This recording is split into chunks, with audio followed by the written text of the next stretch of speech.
to day 99, which was spectacular in our nation's capital. But day one, as you remember, was cold and gray back in January when the president took the oath of office and spoke of American carnage and rattled the establishment with these words. Washington flourished, but the people did not share in its wealth. Politicians prospered, but the jobs left. Americans want great schools for their children, safe neighborhoods for their families. But for too many of our citizens, a different reality exists. An education system flush with cash, but which leaves our young and beautiful students deprived of all knowledge. We've defended other nations' borders while refusing to defend our own. All themes that have been part of the first 99 days. The president's approval numbers right now in the mid-40s. And while 30 executive orders and 28 bills have been signed into law, 13 of which were bills that were rollbacks from Obama-era regulations, the big three that he campaigned on, health care, tax reform, and immigration reform, have not happened quickly as he had hoped. The president is clearly frustrated to some extent with the Republican Congress. The businessman, now president, learning that the wheels turn slowly in this town, and he sees his biggest wins so far as outside our borders. Earlier today, we spoke about both. Well, I think I've gotten and developed tremendous relationships throughout the world with the leaders. That's something that you won't, you know, we have this artificial barrier called 100 days, which I'm not a big fan of, but of course, although you've made a pretty good effort to get a lot of things done in the past few days. No, I fall victim to it also. But it is very much an artificial barrier, but a lot of things can't be really determined. As an example, I've made tremendous and created great foundations in terms of relationships with China and with Japan and with many, many other countries. You're saying yourself, I saw on the show the other night where you're talking about there's never been any kind of a relationship that we've had with China. Look at what China's doing. They're turning back the coal ships from North Korea. They're putting a lot of pressure on North Korea. Now, I don't know. I have a lot of respect, and I really like President Xi. I don't know that he's going to be able to pull it off. It may have to be a much more difficult ending, to be honest with you. But he is trying. I believe he is trying. And he's a friend of mine, and I really like him a lot. We'll see what happens. But I've set the foundations for a lot of great relationships in the future. I have tremendous feelings for a lot of the people running the countries of this world. And that's a good thing. That's a great thing. Now, you don't measure that in the first 100 days, but those foundations have been set in the first 100 days. Getting a Supreme Court justice, a great one. I think he'll be a great one. But getting him not only nominated, but approved in the first 100 days, which hasn't been done since 1881. And this is going to be something really special. I was reading a couple of reports where every time there's a 5-4 decision in favor of, let's say, what our views are, and this is for the next 30 or 40 years potentially, you know, you can say that you had a major part. And that's why they've always said that having a Supreme Court justice, getting Supreme Court justices confirmed. Now, I could have others, and we'll see what happens. But getting Justice Gorsuch confirmed was, to me, a very big thing. And it will be a very big thing in the future. You were a registered Democrat for a long time, now Republican President of the United States. And people say, well, President Trump's not an ideologue. He's a pragmatist. How would you describe your political philosophy? Well, I'm not really an ideologue. I think I'm a person of common sense, I think, more than anything else. And I was a Democrat. I came from a place, you know, I lived in Manhattan. I started in Queens with my parents, and then when I started doing a little bit better and better deals, I was able to get into Manhattan. I moved into Manhattan, and in Manhattan, you know, Republicans are not exactly flourishing. And so I started off as a Democrat, like Ronald Reagan was also a Democrat. And over the years, you know, your views just change somewhat. But I think more than anything else, I'm a person of common sense. I understand what has to be done. I get things done. I've always been a closer. We don't have a lot of closers in politics, and I understand why. It's a very rough system. It's an archaic system. You look at the rules of the Senate, even the rules of the House, but the rules of the Senate and some of the things you have to go through, it's really a bad thing for the country, in my opinion. They are archaic rules. And maybe at some point we're going to have to take those rules on, because for the good of the nation, things are going to have to be different. You can't go through a process like this. It's not fair. It forces you to make bad decisions. I mean, you're really forced into doing things that you would normally not do except for these archaic rules. So, like what? How would you change them? Well, you know, you look at the voting and you look at the filibuster system. And it used to be, you know, I always thought a filibuster where you stand up and you talk all day and then somebody else You don't have to do that gets up. anymore. No, you don't have to do it anymore. Today you say filibuster and guys sit home and they watch television or whatever they do. I think, you know, the filibuster concept is not a good concept to start off with.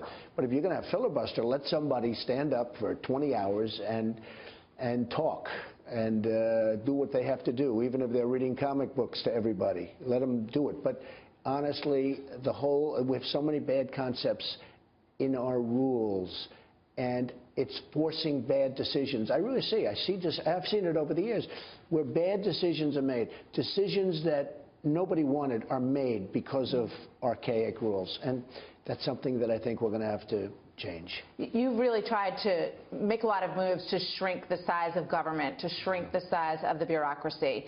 But people say, why not be concerned about the deficit?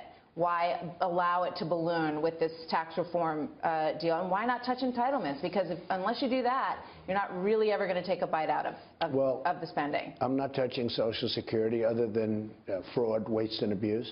And I will tell you this, look, we just put in, I think, a great tax proposal. The economy is going to boom, and you'll see that. It'll take a period of time, and you're going to have some deficits in the meantime. It's sort of called priming the pump. You have to prime the pump. But look, the numbers just came out yesterday, really, the real numbers. 1.6 GDP last year under President Obama, 1.6%. Now, that is a horrible number. I call up leaders of countries and I say, because I'm so friendly with so many of the leaders, as I said, and I say, how are you doing? Oh, we are not doing well. We are not doing well. We are very upset. GDP is 8%, or GDP is 7%, or GDP is 11%. And here we are at essentially 1% GDP, and we're supposed to be happy about it? No, we have to prime the pump. But, Martha, a lot of other things are happening. We're going to be doing trade bills. You see what's happening with all of the trade deals that we have, which are horrible. We're going to have a lot of money pouring into our country.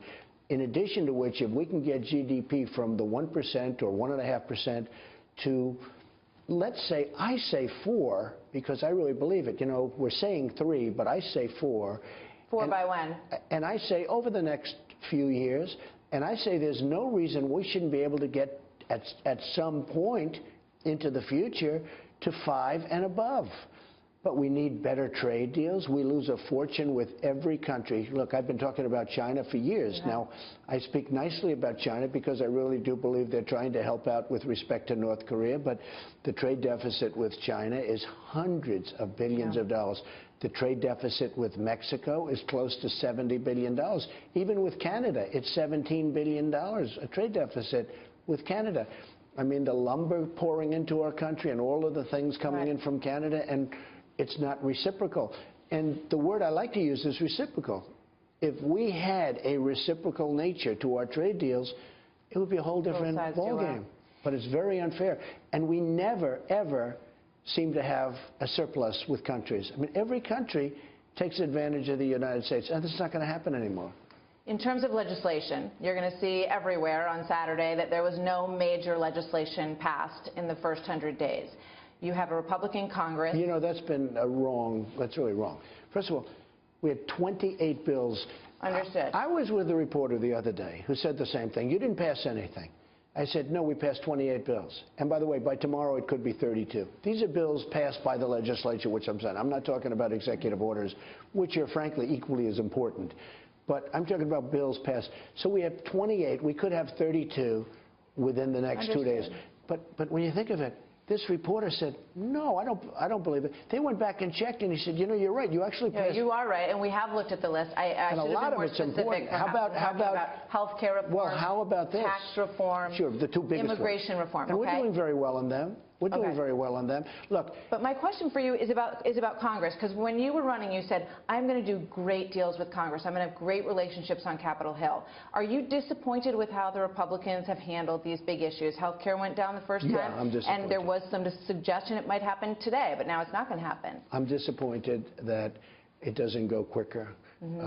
I like them a lot. I have great relationships. Don't forget, most of them I didn't even know. Right. But many of them, like the Freedom Caucus, came, and I see them and tell them, we love our president. We're doing this for our president.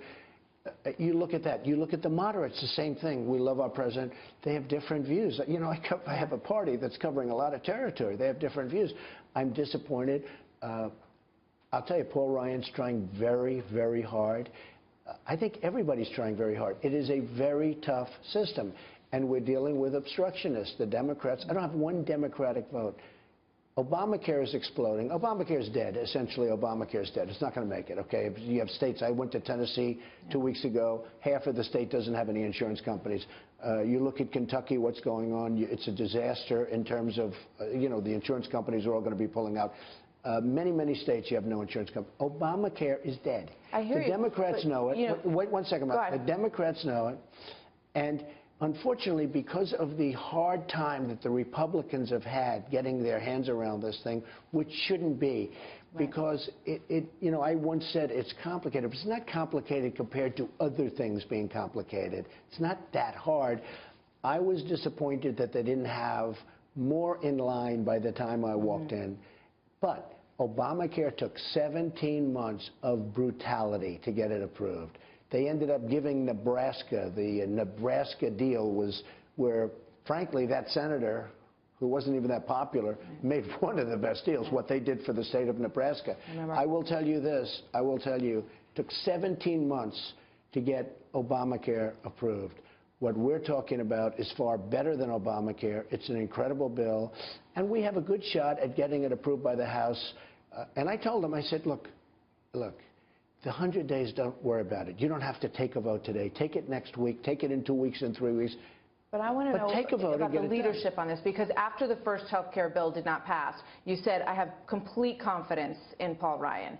Do you still have complete confidence that he can get these moderates on board with the House Freedom Caucus, because you got to get everybody up on the raft? He's a good man. He's under a tremendous amount of pressure.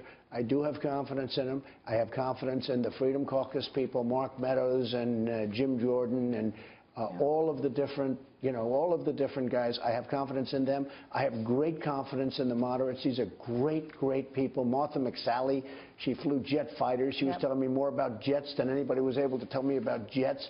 These are great people. They're great people. They're all great people. So they're going to get it done?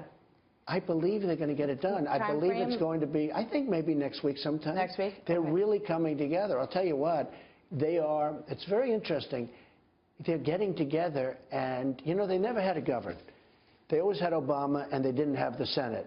So they could always vote no and do whatever they want to do, and nobody cared. This is for many years. So it didn't matter. Right. All of a sudden, we're governing. And I told them, I said, folks, we're now governing. We have to come together. A lot of people say they had all those years to put these bills together, these plans together, and they should have had them ready by now. This was a culture shock for them. Yeah. They never had to govern. It didn't matter if they voted yes or no, because Obama was going to reject it anyway. He was going to veto it anyway. And they wouldn't get it through the Senate. Maybe they didn't know that you were going to win, so they weren't ready. Well, they probably, some of them knew I was going to win because they saw the crowds. But I had great support from both groups. Yeah. Look, these are great people. They have different views, but their views are coming together. And I think you're going to see, again, they're now starting to govern. It's a big difference.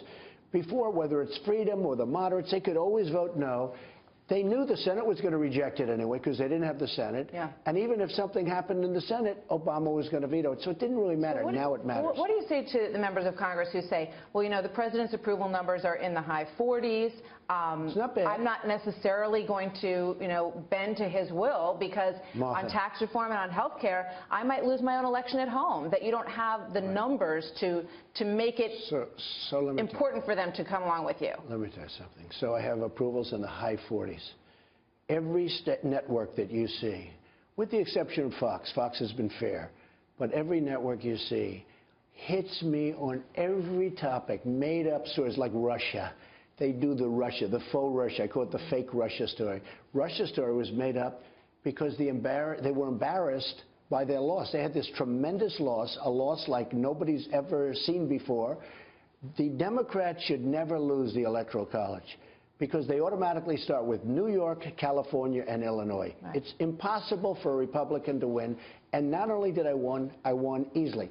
So they made up this Russia thing to try and deflect because they're embarrassed by what happened. The Russia's a phony story. All you see is the Russia story, the Russia story. You see all of these other phony stories.